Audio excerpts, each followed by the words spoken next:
বৃষ্টি হচ্ছে, তখন দোয়া করবেন, দোয়া কবুল হবে ইনশাআল্লাহ।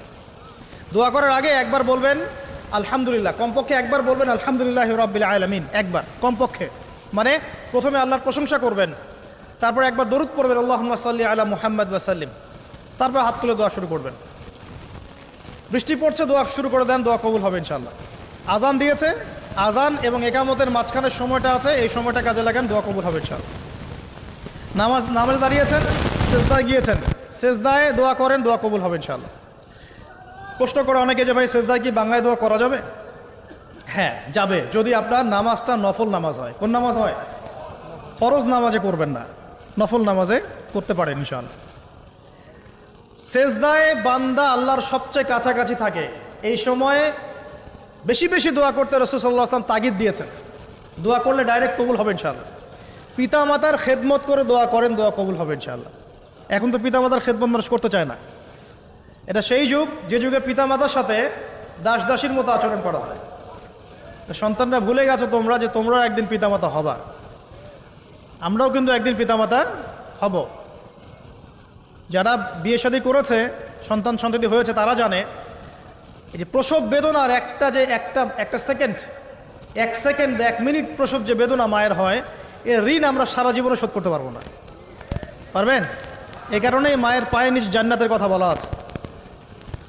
মাদের সম্মান আল্লাহর কাছে অনেক বেশি, মেয়েদের সম্মান অনেক বেশি। এই নারীবাদী ফ্যামিলিস্টরা যা বুঝিয়েছে, ইসলাম এমন নয়। তো ইসলাম এমন নয়, ইসলামে মেয়ের মর্যাদা সবচেয়ে উপরে। সেই মেয়েদেরকে আমরা এখন কি করেছি? কাপড় চোপড় সব কমিয়ে কমিয়ে বেপর্দা করে রাস্তায় নামিয়ে দিয়েছে। যদি একটা মানুষ নিজের সম্মান না বোঝে, তাকে সম্মান কেউ দিতে পারে? নিজেকে চিনতে শিখুন। আমাদের সম্মান আল্লাহর কাছে অনেক বেশি। এটা বলছিলাম প্রিয় ভাইয়েরা, মায়ের পায়ের নিচে আল্লাহ পাক সন্তানের বেহেশতের কথা বলেছে। মা বোনদেরকে 4টা কাজ করতে বলো, অনলি 4টা কাজ। 5 ওয়াক্ত নামাজ যদি ঠিকমতো পড়তে পারে, 1 নাম্বার। 2, রমজান মাসে রোজা রাখে। 3 নাম্বার, পর্দা ঠিকঠাক মতো করে। আর 4 নাম্বার, স্বামীর আনুগত্য করে। ইনশাআল্লাহ জান্নাতের যে কোনো দরজা দিয়ে ইচ্ছা প্রবেশ করতে পারবে ইনশাআল্লাহ। এখানে স্বামীর আনুগত্যের কথা বলেছি, স্বামীর দাসত্বের কথা বলি না। আনুগত্য দাসত্ব এক জিনিস না। আনুগত্য মানে কি? আনুগত্য মানে আপনি স্বামীর যে কোনো ভালো কাজে আপনি তাকে সায় দিবেন, আনুগত্য। নামাজ পড়তে বলেছে, নামাজ পড়তে হবে। পর্দা করতে বলেছে, আপনি পর্দা করবেন। বেপর্দায় যাবেন, আপনি যাবেন না। এটা আনুগত্য। দাসত্ব কি? দাসত্ব হচ্ছে যে সে ভালো মন্দ যাই বলুক আপনি শুনছেন, এটা দাসত্ব। এটা করবেন না। মা বোনরা 4টা কাজ বাসায় গিয়ে আবার শুনিয়ে দিবেন। নবীজি বলেছেন 4টা কাজ কোনো মেয়ে করলে জান্নাতের যে কোনো দরজা দিয়ে ইচ্ছা প্রবেশ করতে পারবে। 1 নাম্বার, 5 ওয়াক্ত সালাত। 2 নাম্বার, রমজান মাসের সওম রোজা। 3 নাম্বার, পর্দা ঠিকঠাক মতো করবে, লজ্জাস্থানের হেফাজত। এবং 4 নাম্বার, স্বামীর আনুগত্য করা। মায়ের খেদমত করে দোয়া করেন, দোয়া কবুল হবে ইনশাআল্লাহ। বাবার খেদমত করে দোয়া করেন, দোয়া কবুল হবে ইনশাআল্লাহ। কোরআন তেলাওয়াত করে দোয়া করেন, দোয়া কবুল হবে ইনশাআল্লাহ। মনে করেন শেষ রাতে উঠেছেন, মানে শেষ রাত বলতে বোঝাচ্ছি এই ধরেন যে 2টার পর থেকে, এখন 2টা 2:30টার পর থেকে নিয়ে ফজর পর্যন্ত শেষ রাতে উঠেছেন। এই সময় আপনি যা দোয়া করবেন ইনশাআল্লাহ কবুল হবে। হ্যাঁ, বলতে বাধ্য হচ্ছি, এখনকার তরুণ সমাজ ওই 2টা 2:30টার দিকে ওই যে কার কার খেলা থাকে, ওই খেলাগুলো দেখার জন্য ওঠে, তাহাজ্জুদ পড়ার জন্য উঠতে পারে না। অথচ আল্লাহ পাক বলছেন কি, যে শেষ রাতে আল্লাহ পাক প্রথম আসমানে নেমে আসেন এবং আহ্বান করেন, কে আছো আমার কাছে কিছু চাইবে আমি দিব, কে আছো আমার কাছে রিজিক চাইবে দিব, কে আছো আমাকে ডাকবে আমি তোমার ডাকে সাড়া দিব, কে আছো আমার কাছে ক্ষমা চাইবে আমি তোমাকে ক্ষমা করে দিই। প্রিয় যুবক ভাইরা, আল্লাহকে মূল্যায়ন করতে শিখুন। এই সময়গুলোতে দোয়া করলে ইনশাআল্লাহ তাআলা আপনার দোয়া কবুল হবে ইনশাআল্লাহ।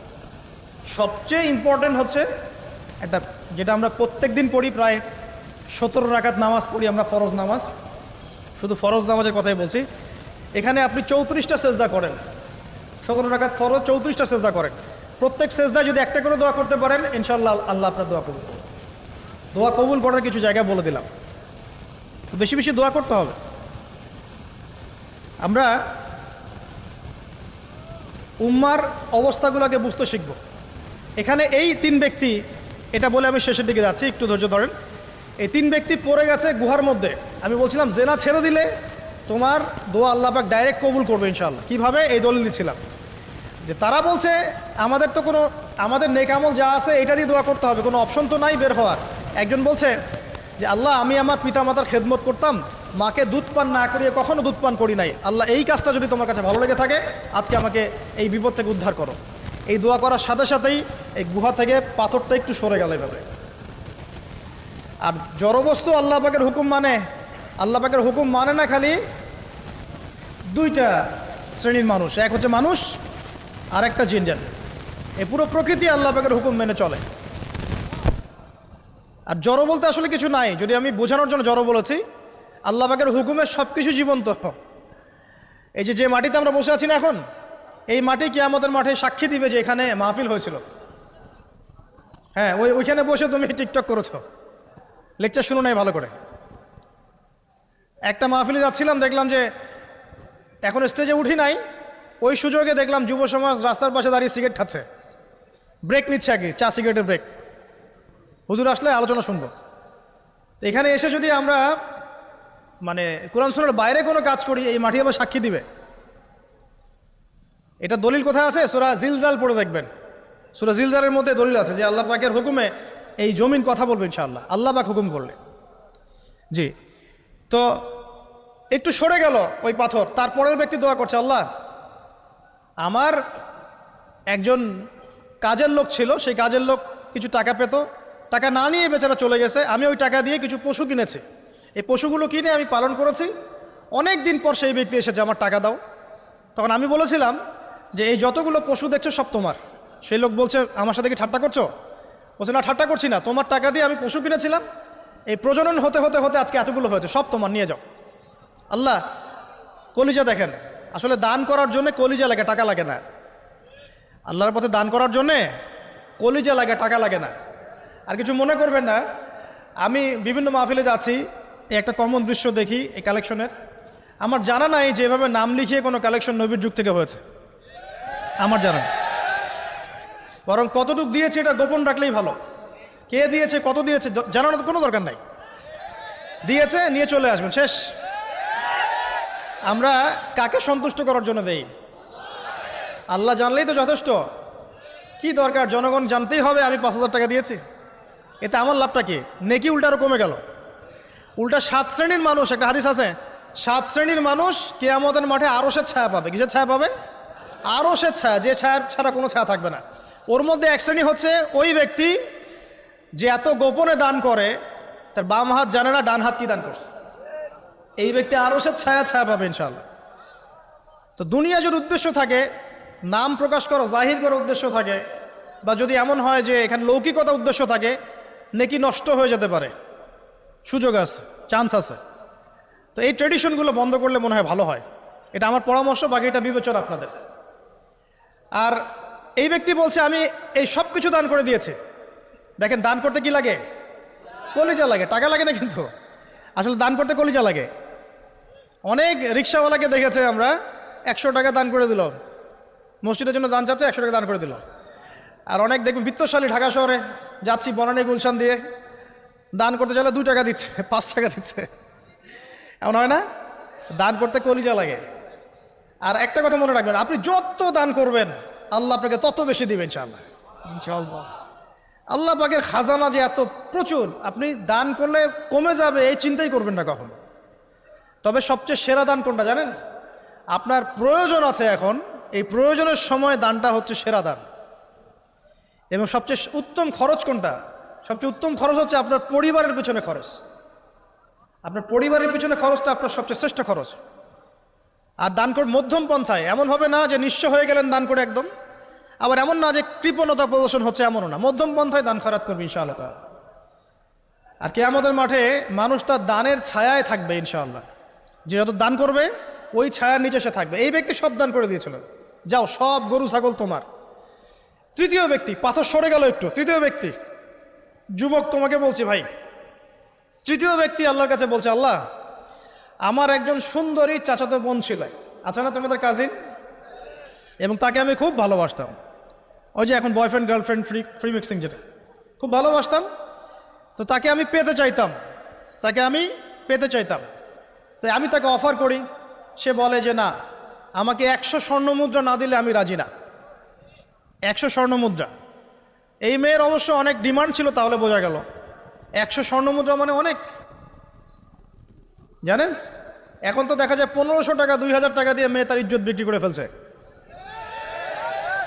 100 স্বর্ণ মুদ্রা, আর কাউকে কিছু দেওয়াই লাগে না, এমনি বিক্রি করে ফেলে।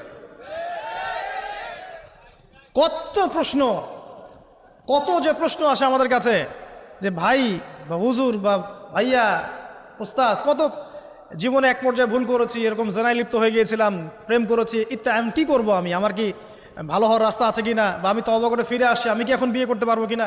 প্রশ্নের শেষ নাই। বেশিরভাগ প্রশ্ন এরকমই আসে এখন। আরেকটা বেশি বেশি প্রশ্ন আসে, ভাই উস্তাজ হুজুর, আমার স্বামী পরকীয়া আসক্ত, আমার স্বামী পরকীয়া আসক্ত, আমাকে দেখে না, এই হয় সেই, এইগুলো প্রশ্ন বেশি। পারিবারিক জেনা কেন্দ্রিক যত প্রশ্ন আসে, অন্য কোনো কেন্দ্রিক প্রশ্ন এত আসা, মানে এই যুগটা কি হয়েছে, মানে মানুষকে জেনা উন্মুক্ত করে দিয়েছে একেবারে। একদম স্কুল লাইফ থেকে শুরু হবে, বয়ফ্রেন্ড গার্লফ্রেন্ড ফ্রি মিক্সিং, এই বন্ধু বন্ধু পড়তে পড়তেই জেনা হয়ে যায়। কলেজ লাইফে গিয়ে আরও বড় জেনা, ইউনিভার্সিটিতে গেলে তো আর কোনো পাত্তাই নাই। ইউনিভার্সিটির খুব কম ছেলে পাবেন সিগারেট খায় না, এবং খুব কম ছেলে মেয়ে পাবেন যারা এই অবৈধ প্রেম করছেন, খুব কম। এটাকে আমরা প্রমোট করছি আবার। বিশ্বাস করেন শুধুমাত্র সরাসরি সেক্সুয়াল সম্পর্কটাই জেনা নয়, এই মিক্সিংটাও জেনা আল্লাহ পাক বলেছে। এবং এতে করে আমাদের যুব সমাজে অধঃপতনটা হয়েছে, এটা অন্য কোনোভাবে হয় নাই। কারণ সূরা আলে ইমরান পড়ে দেখবেন আল্লাহ পাক বলছেন যুয়িনা লিন-নাস হুব্বুশ শাহওয়াতি মিনান নিসা, মেয়েদের মধ্যে ছেলেদের জন্য সবচেয়ে বেশি শাহওয়াত আছে, শাহওয়াত খাহেশাত, এটা সবচেয়ে বেশি আকর্ষণ করে ছেলেদেরকে। সমাজের কাঠামো ভেঙে যাচ্ছে তো, সমাজের কাঠামো ভেঙে। আমরা তো বাইরে ভালো মানুষের লেবাস পরে আছি, দেখবেন বহু পরিবারে পরকীয়া চলছে, জানেন না, ভিতরে ভিতরে ভিতরে ভিতরে। আমরা তো লজ্জা এগুলো বলি না, চোখ লজ্জায় বলি না, চলছে এগুলো এখন কমন হয়ে গেছে।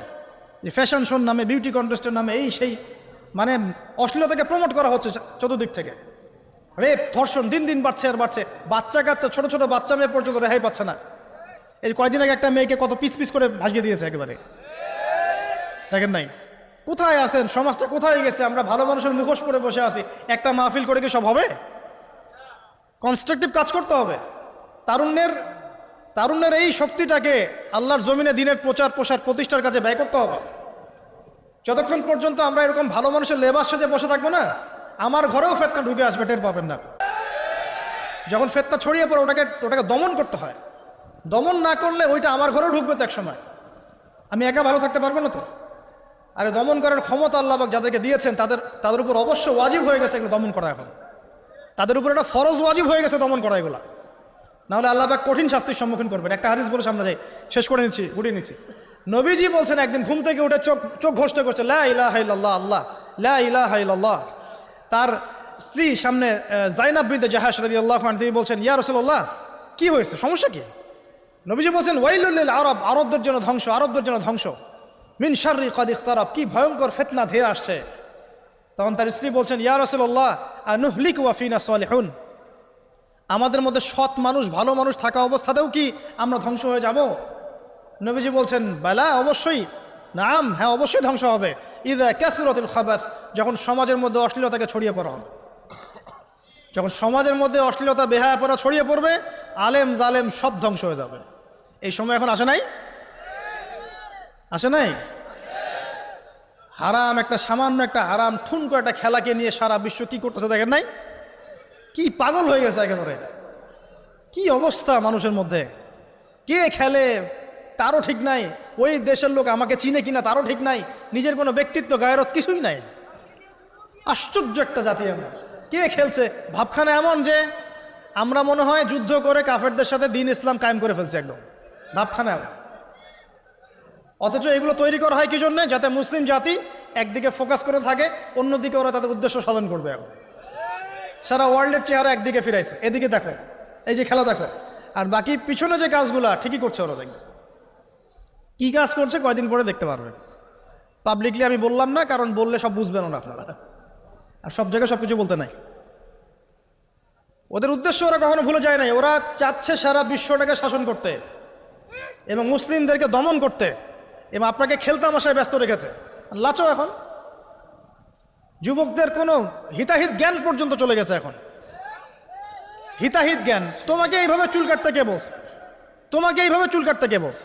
এদিকে একদম ছিলে রেখে দিছো, এখানে মাঝখানে উঁচা একটা ময়ূরের মতো রেখে দিছো, মানে এভাবে চুল কাটতে তোমাকে কে বলছে? কে তোমাকে মেসি ফলো করতে বলছে? তোমার জন্য রাসূল সাল্লাল্লাহু আলাইহি ওয়াসাল্লামের বাবরি চুলের সুন্নত নাই? আজীব একটা ব্যাপার। দাড়ি রাখছো, বিরাট কোহলির মতো দাড়ি রাখছো, কেন? রাসূল সাল্লাল্লাহু আলাইহি ওয়াসাল্লামের মতো ছাড়া দাড়ি রাখতে পারো না? আশ্চর্য। আমাদের আদর্শ চিন্তা হবে না? নবী সাল্লাল্লাহু আলাইহি ওয়াসাল্লামের মতো এত সুদর্শন হ্যান্ডসাম মানুষ থাকতে আমি কাকে ফলো করব? যুবকদের পুরো মাথাটাকে ব্রেইন ওয়াশ করে ফেলা হয়েছে এখন। কারণ ওরা জানে খুব ভালো করেই, যুবকরা যদি আল্লাহর পথে ফিরে আসে ওদের সমস্যা আছে, সমস্যা। এই কারণে তোমাদেরকে ভুলিয়ে রাখা হচ্ছে। নিজের জীবনের মূল্য দিতে শেখো। আল্লাহ রাব্বুল আলামিন তোমাকে আমাকে সৃষ্টি করেছেন, আল্লাহ পাক আমাদের হাতে এই দিনের বিজয় দেখতে চান। আল্লাহ পাক চান যেন আমরা আল্লাহর দিনটাকে পালন করি, প্রচার করি, প্রসার ঘটাই। ইনশাল্লাহ এক সময় দিন প্রতিষ্ঠা হবে ইনশাল্লাহ। আর আমরা যদি খেলতামাশায় মত্ত থাকি তাহলে দিনের প্রচার কে করবে, প্রসার কে করবে? আর সব কি ওলামায়ে কেরামের দায়িত্ব? সাধারণ মানুষের কোনো দায়িত্ব নাই? সবাই এখন এই যে ডক্টর হতে চান, ইঞ্জিনিয়ার হতে চান, ভালো কথা, হন। এবং সবসময় দেখা যায় আলেম ওলামাদের সবার ভুল ধরার চেষ্টা করতে থাকেন। আপনি নিজে আলেম হচ্ছেন না কেন তাহলে? আপনি নিজে আলেম হন না কেন? নিজে একজন মুফতি হচ্ছেন না কেন? নিজে একজন মুহাদ্দিস হচ্ছেন না কেন? এতই যদি ভুল ধরতে পারেন অনলাইনে, আপনি নিজে একজন আলেম হয়ে দেখান না কেন? তারপর দুটো কথা বলেন যাদের সামনে, দেখেন মানুষ কীভাবে রিসিভ করে। কত সহজ এই কাজটা। নিজে কিছু করছেন না, সারাদিন মানুষের পিছনে লেগে আছে। দেখবেন কিছু মানুষ আছে এই মুসলিম সমাজের মধ্যেই, আমি তো লম্বা করে ফেলছি হয়তো বা, মুসলিম সমাজের মধ্যেই কিছু মানুষ ইসলামের লেবাস পোশাক পরেই আছে, কিন্তু এরা মুসলিমদেরকে ছোটোখাটো বিষয়ে ব্যস্ত রেখেছে। হাত বাঁধা, রফুলিয়া দেন, জোরে আমিন, পায়ে পা, এই কিছু কিছু সিলি বিষয়ের জন্য বলছি যে বড় বড় বিষয়গুলো বাদ দিয়ে ছোটোখাটো বিষয়গুলো কিনে উম্মাকে ইখতিলাফে ব্যস্ত রেখে দিয়েছে। ভাবখানে এমন যেন ইসলামের সব বিষয় প্রতিষ্ঠা হয়ে গেছে, এখন এই 4টা বিষয় বাকি আছে। ভাবখানে এমন, অথচ সারা ওয়ার্ল্ডের মধ্যে ইসলাম আস্তে আস্তে সংকুচিত হয়ে গেছে। আমরা কবে স্মার্ট হব? প্রিয় ভাইরা, মনে রাখবেন আমরা সবাই মিলেই মুসলিম জাতি। পলিটিক্যাল লিডার্স আছেন, প্রশাসনের লোক আছেন, আমাদের যুবক যুবতী, তরুণ তরুণী, সবাই মিলেই আমরা এই উম্মা জাতি। আমরা কেউ কারো শত্রু নই, কেউ কারো দুশ্মন নই। সবার মধ্যে ভালো কিছু পাবেন, ভালো নিয়ে নেন, খারাপটা ছেড়ে দেন। উম্মাকে ঐক্যবদ্ধ করার চেষ্টা করেন। এই ছোটোখাটো বিষয়গুলোকে ইখতিলাফ বন্ধ করেন, আল্লাহর ওয়াস্তে বন্ধ করেন। বড় বড় বিষয়গুলোর দিকে ফোকাস করেন, তরুণদেরকে শিক্ষিত করেন, আদর্শ পরিবার করেন, শিক্ষা অর্জন করেন, জ্ঞান অর্জন করেন। এগুলোকে ইখতিলাফ বন্ধ করেন, আল্লাহর ওয়াস্তে বন্ধ করেন। বড় বড় বিষয়গুলোর দিকে ফোকাস করেন, তরুণদেরকে শিক্ষিত করেন, আদর্শ পরিবার করেন, শিক্ষা অর্জন করেন, জ্ঞান অর্জন করেন, বড় আলেম স্কলার হন, বিশ্বকে নেতৃত্ব দেন। পলিটিক্স করলে ভালো করে করেন, যাতে করে আপনার দ্বারা দুনিয়ার দিনের খেদমত হয়, আলহামদুলিল্লাহ। ইকোনমিক্স হলে ভালো করে হন, বিজ্ঞানী হলে বড় বিজ্ঞানী হন, মানে আপনি বড় স্বপ্ন দেখেন। ইয়াং জেনারেশনকে নিয়ে আসেন ইসলামের দিকে, তাদের দ্বারা ইনশাআল্লাহ ইসলামের বিজয় হবে। ওই যুবক বলছে, আল্লাহ আমার এই চাচাতো বোনকে পেতে চাইতাম, সে 100 স্বর্ণমুদ্রা চেয়েছে। 100 স্বর্ণমুদ্রা সে বহুত কষ্ট করে অর্জন করে শেষমেশ ওকে দিল। দেওয়ার পর বলছে এখন আমাকে দাও। এখন সে প্রস্তুত, শুরু করবে, মানে দুজন কাছাকাছি এসে গেছে, এবার সেক্সুয়াল সম্পর্ক শুরু হবে কেবল। এই হওয়ার সময় এই মেয়ে বলে বসছে যে হে আল্লাহর বান্দা, আমি আমার সতীত্ব এতদিন পর্যন্ত হেফাজত করেছি, আল্লাহর দোহাই লাগে আমার সতীত্বটা নষ্ট করো না। কে বলছে? এই মেয়েটা বলছে। এবার এই ছেলে তাৎক্ষণিক সেখান থেকে উঠে গেল। হাদিসে এমন শব্দ এসেছে যে সেই ছেলে ওই মেয়ের মানে মাঝখানে বসে পড়েছে আর কি। ওখান থেকে সে উঠে গেল, উঠে স্বর্ণমুদ্রাও নিল না, স্বর্ণমুদ্রা রেখে দিয়ে সে আল্লাহর ভয় সেখান থেকে উঠে চলে আসলো, জেনা করলো না। সে বলছে, আল্লাহ ওই কাজটা যদি আমি তোমার ভয়ে করে থাকি, তুমি যদি জানো, আজকে এই পাথরটা এখান থেকে সরিয়ে দাও আল্লাহ। আল্লাহ পাক সেই পাথরটা পুরো সরিয়ে দিলেন এখান থেকে। চাক্ষুষ মৃত্যুর হাত থেকে আল্লাহ পাক বাঁচালেন কোন ওসিলায়? জেনা থেকে দূরে থাকার ওসিলায়। প্রিয় যুবক ভাই এবং যুবতীদেরকে বলবো, চারিত্রিক পবিত্রতা হেফাজত করেন, আল্লাহর ওয়াস্তে নিজের জীবনটাকে পবিত্র করেন, দিনের ইলম অর্জন করেন, বেশি বেশি আমল করেন, ভালো কাজে ব্যস্ত থাকেন, সমাজ কল্যাণমূলক কাজ করেন, বেশি ভালো কাজে ব্যস্ত থাকেন। খারাপ সার্কেলের সাথে মিশিয়েন না, ভালো সার্কেলে মিশেন, আলেম ওলামার সাথে সম্পর্ক রাখেন। মাদ্রাসার সাথে একটু যোগাযোগ রাখেন, দিনই হালাকাগুলোয় বসেন, এই অহেতুক ফাহেসা কাজগুলোতে সময় নষ্ট করেন না, কোরআন তেলাওয়াত করেন, বেশি বেশি পড়েন, দিনই বইপত্র পড়েন, এই যে ভ্রাম্যমাণ লাইব্রেরিগুলো আছে না, বই পড়েন। আমি বলছি না শুধু ইসলামিক বই পড়তে হবে আপনাকে, আপনি অর্থনীতির বই পড়েন, সমাজবিজ্ঞানের বই পড়েন, রাষ্ট্রবিজ্ঞানের বই পড়েন, জিওপলিটিক্যাল বইগুলো পড়েন, কোরআন শূন্য তো পড়বেনই, শিক্ষিত হন ইনশাআল্লাহ তাআলা। আজ হোক আর কাল হোক আমরা বিশ্বাসী ওই যে যুগটা ছিল, যে যুগে মুসলিমরা সারা বিশ্ব দাপটের সাথে দাপিয়ে বেরিয়েছে আর কি, প্রত্যেকটা ডিপার্টমেন্ট মুসলিমরা রুল করেছে, ইনশাআল্লাহ আবারও সেই সময় ফিরে আসবে ইনশাআল্লাহ। আমরা বিশ্বাস করি আল্লাহ রাব্বুল আলামিন তার রাসূলের মাধ্যমে জানিয়েছেন যে ফিতনাময় পরিবেশটা চিরস্থায়ী হবে না। এখন হয়তো ফিতনা চলছে, কিন্তু এরপরে আসবে ইনশাআল্লাহ তাআলা আল মাহদির যুগ। কার যুগ? ইমামুল মাহদির যুগ আসবে ইনশাআল্লাহ। তারপরে ঈসা ইবনে মারইয়ামকে আল্লাহ পাক পাঠাবেন এবং যত দুশমন আছে ইসলামের সবার সাথে সরাসরি ব্যাটল হবে, হাদিসে বলা আছে, কিছু করার নাই। এবং সেই যুদ্ধগুলোতে মুসলিমরা জিতবে ইনশাআল্লাহ। তারপরে সারা বিশ্বে ইসলামী খেলাফা কায়েম হবে ওই জেরুজালেম থেকে ইনশাআল্লাহ আযজা ওয়া জাল। আমরা দোয়া করি আল্লাহ রাব্বুল আলামিন আমাদের যুব সমাজকে যেন কবুল করে নেন, আমিন, এবং তাদেরকে এই জাগতিক ফিতনাগুলো থেকে আল্লাহ পাক হেফাজত করুন। আমাদের সতীত্ব, পবিত্রতা, চরিত্রের সৌন্দর্য আল্লাহ পাক যেন অটুট রাখে।